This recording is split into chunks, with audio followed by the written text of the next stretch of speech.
count money, man. Stack riches. What's up, gang? Thanks for joining us on another episode of the Grind Cast. Get ready, it's a new day. We're going to be talking about those that do more than what they are paid to do eventually will be paid for more than what they do. You can rewind that one if you need to. But basically, what it is in order to get to where you want to go, you have to be willing to put in extra work and not get paid for it. Like there's gonna be a moment, and I'll give you an example. I got redshirted my first year playing college football. So that means I'm putting in all the work in the weight room, all the work on the practice field, getting injured, all these things, just as much work, matter of fact, more work than the starters, because you're a practice dummy. But I don't get to play. That's what redshirt freshman means, okay? It means you are somebody else's bleep and practice dummy, and you're going to learn what you're doing, and you got an extra year to play 4 more years after this, but you're going to do all the work for no payoff, okay? But my next year, redshirt freshman year, I started. I had to put in a year and some change of work before I had the blessing and the potential. Woman is pregnant with a baby for 9 months. Then she has the child. Then she goes through grind. Then we get the gifts and everything that comes with it. I had an opportunity to meet with my daughter's teacher this week. And when I met with the teacher, I was telling her, I was even telling my daughter, hey, the great teachers, they don't just come in Monday and have no idea what they're going over. They already put in work before that to have the lesson plan ready. They already probably worked some things out over the weekend. How many teachers are out there grading papers when they get home? How many teachers are out there taking tests home to grade when they get home? How many people are doing things out there that they're not paid to do that's part of what it takes in order to serve somebody else or to take yourself to the next level? The coaches out there come into practice before the practice and they have a game plan.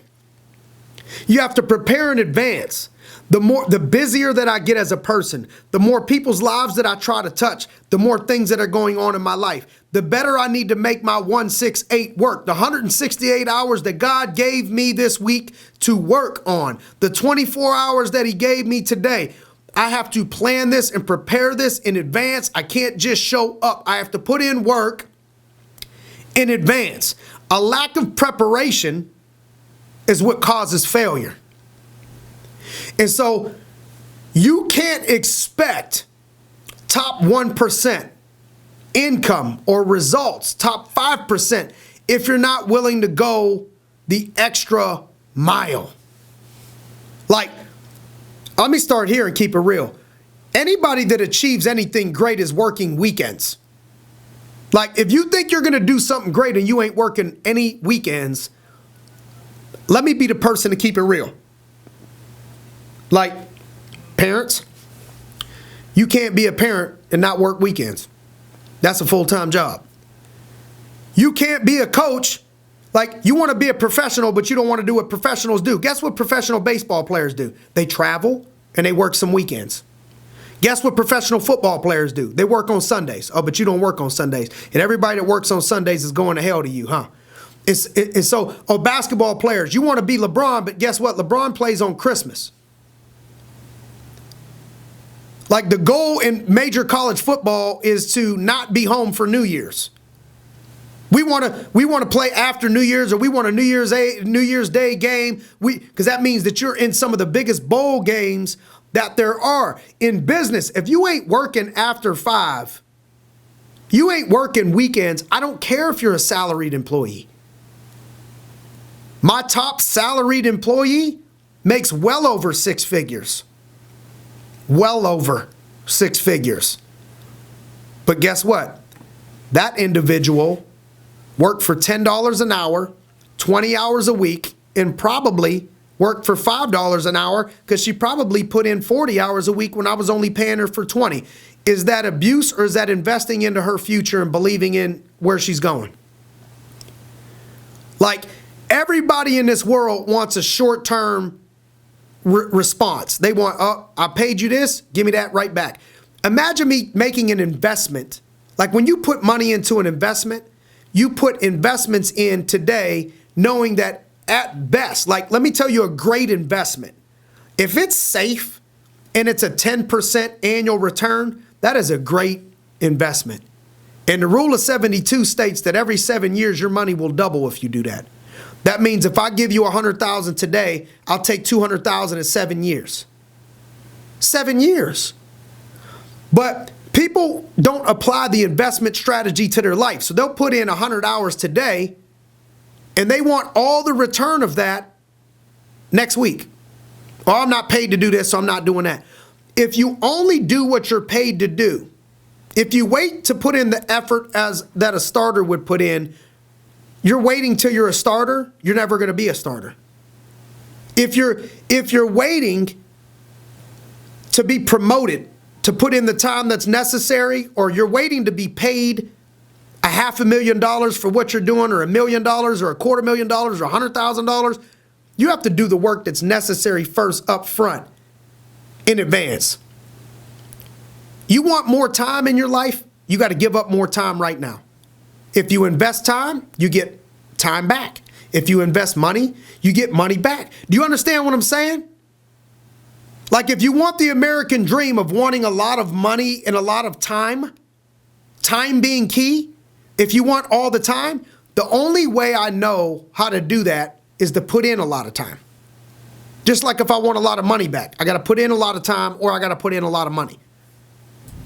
So if you're looking for time and you're out there, oh man, I'm putting in 70 hours. I'm putting in all these people that y'all like to follow on these podcasts. Listen to their story. None of them said, oh, I got in and everything was great. I've worked 40 hours a week. I made $1 million. I went home and kissed my wife and we ate lunch every day together and never traveled. And the world was happily ever after. You ain't going to listen to nobody telling you this. So when are you going to stop listening and start applying shit to your life? You want to be great and be a part of the greatness, or you want to sit here and listen to people that are doing it? Greatness is not a spectator sport. Stop clapping and watching and get off your ass and put the work in.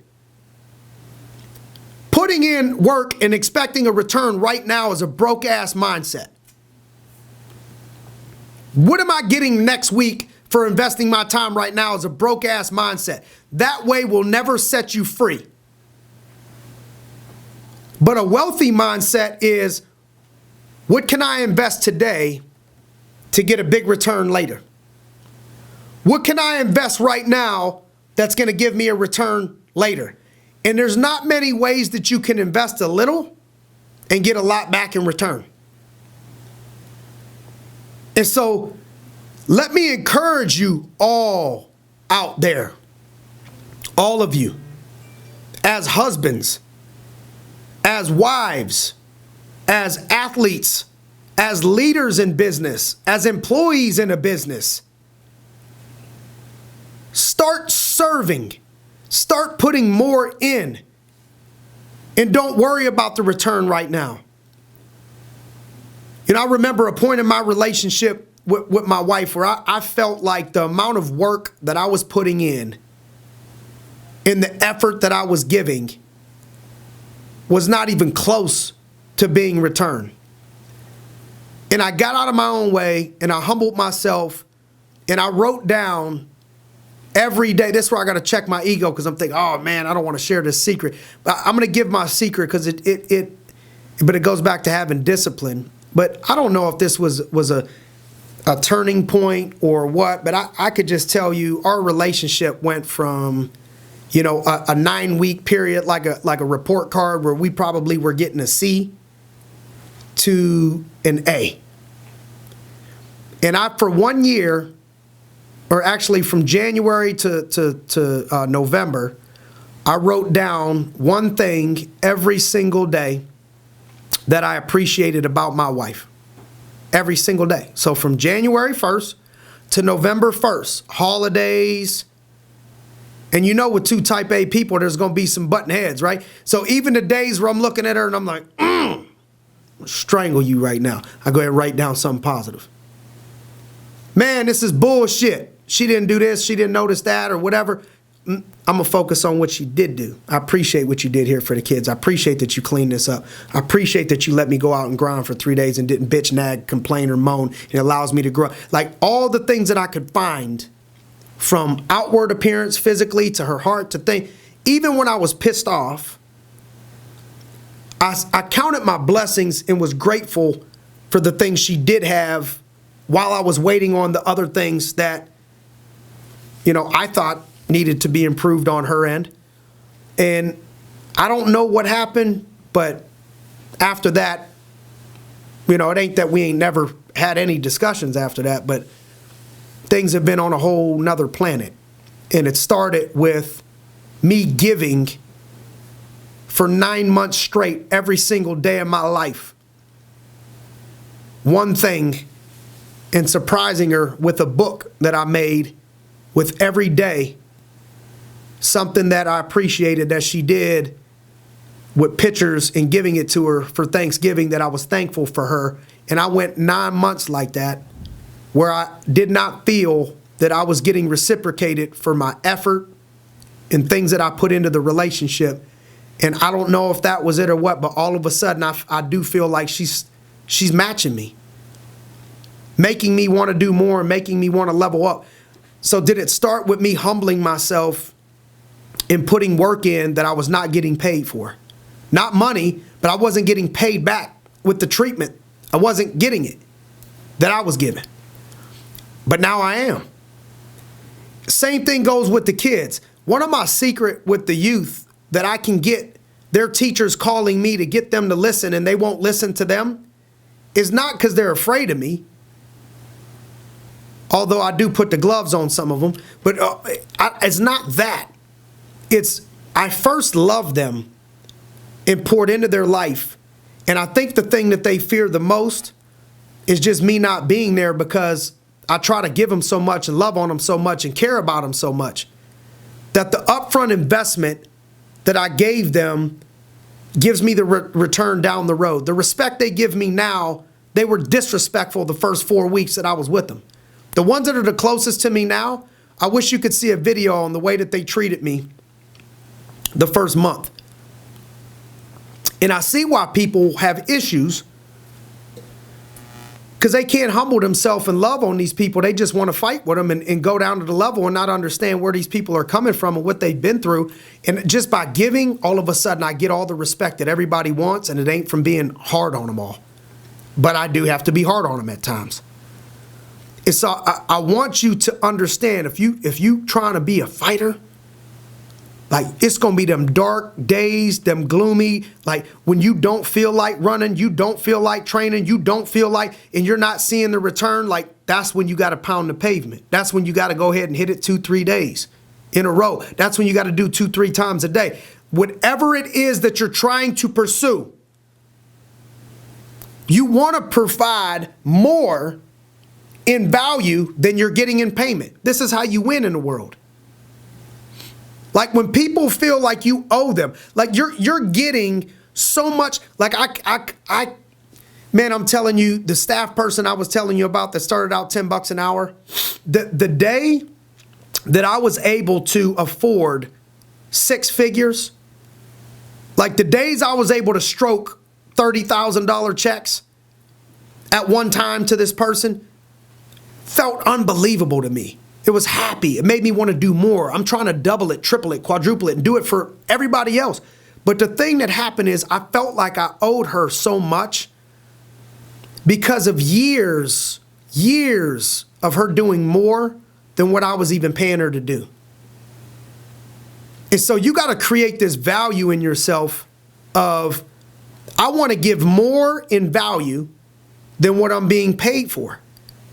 Because you create karma and in person and things that are indebted to you, to where all of a sudden you get all the rewards, all the blessings, all the things. And what the world has a chance to do is they only show you highlight clips. They only show you this woman's nice house and nice family and Porsche and all, but you don't see the weeks where she probably was cursing me, saying, you ain't they ain't paying me enough for this shit. I mean, I'm talking about putting her through more drama than for $10 than we putting her through now. Like, the nights and the moments in building a youth program where the staff and the people that are pouring into this thing. When I went to Urban Impact here in Pittsburgh, which is a youth and development program here in inner city Pittsburgh. And 25 years they've been doing this. The first time that I met the founder, I shook his hand, and around all his people, I said, you guys have no idea what this man and his wife sacrificed and the time and what they put in, the people that started in the first 5 years to build this place to where it is now. Now it just functions. And you can only get caught up in what's going on and the impact that's being made. But well before that, there was some things that they were doing that they could only operate off of a vision that's happening right now when they're putting in work in hours that they were not getting a return. And so ask yourself, am I looking at everything in my life as, did I get a proper return this week? Did I get a proper return this month? Did I get a proper? Well, those things will hurt you. Like, the only way I'm going to double my money every month all the time is if I start buying dope. But if I want to double my money in investing into things, I can do that in making investments in my business, which don't come back all the time right there that week. It may be waiting 6 months for that thing. It may be waiting a year. A lot of offices I open up, I don't get the money on those things for 2 years, 3 years. All people see is what happens after that, though. They don't see I went 2 years investing. I got no money, zero, all the time, all the work, all the effort, all the money, all the liability, and now I get it back. Now, years later. And so, are you operating on a wealthy mindset and a healthy mindset, or a poverty mindset and a broke-ass mindset? We got to reevaluate, reconstruct the way that we were taught to think. The problem is, most of the people in this world are taught to think only as workers. But the best workers, the people that get promoted, the people that run things, the people that run shit, those are the people that were workers, hourly, salary, whatever, and they were working 40 but putting in 60. They were asked to do this, they went above and beyond and did more. Only the people that do more end up getting more. And the people that are always in, what's in it for me now? What do I get back right now? You can't see vision. What happens is what you want perishes. That's why in Proverbs, in Scripture, it says, in Proverbs, and listen to what I'm saying, without a vision, people perish. That's simple. You can look it up in Proverbs, Google it. With no vision, people perish. Well, the reason why, you need a vision in order to invest. You need a vision, because anything great is an uphill battle. Anything great is going to take a lot of work and not a lot of return up front. And if you don't have a vision for where you're going, you're not going to have the constant motivation to get up every day and go hard and go through the headaches and go through the storms, trials, tribulations, obstacles, flat tires, people hating on you for free. Unless you have a vision of where you're going. Unless you could see what you're building. Unless you know the reason why you're sowing and investing into what it is that you're doing right now. So let's get up. Let's wake up. Let's think like champions. Let's think like greats. Let's think like millionaires. Let's think like people making a difference in this world. Let's think about the people that started youth programs and nonprofit organizations that blood, sweat, tears, blisters on their hands and feet, no money, making shit happen for other people's lives to be better. Like, don't just wait and look at the race for the cure and all these things. Like, somebody behind the scenes started this, and it was so hard for these people that nobody gets to see the beginning phases of it. So first of all, appreciate the people that you have watched do that and respect them and show them love for it. But be one of those people yourself.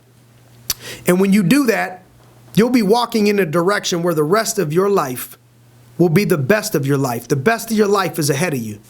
I don't care if you're 70 years old. Don't get old on me. If you're 50 years old, don't get old on me. The rest of your life is ahead of you. There's tons of people out here that have made things happen Look at some of these people, from Kentucky Fried Chicken to Walmart to a lot of people didn't have nothing until they were 50 years old, 45, 50, 60 years old. Don't start telling yourself it's too late, it's too old. Only thing that got to change is your mindset, and your mind and spirit can always grow. Thanks for joining us on another episode of the Grindcast. If this has helped you in any way, shape, or form, please do me a favor and share this with people so we could spread our love and spread what it is that we're trying to do all around the world. But thanks for joining us. Appreciate your time. We'll see you next time on the Grindcast. Count money, man. Stack riches.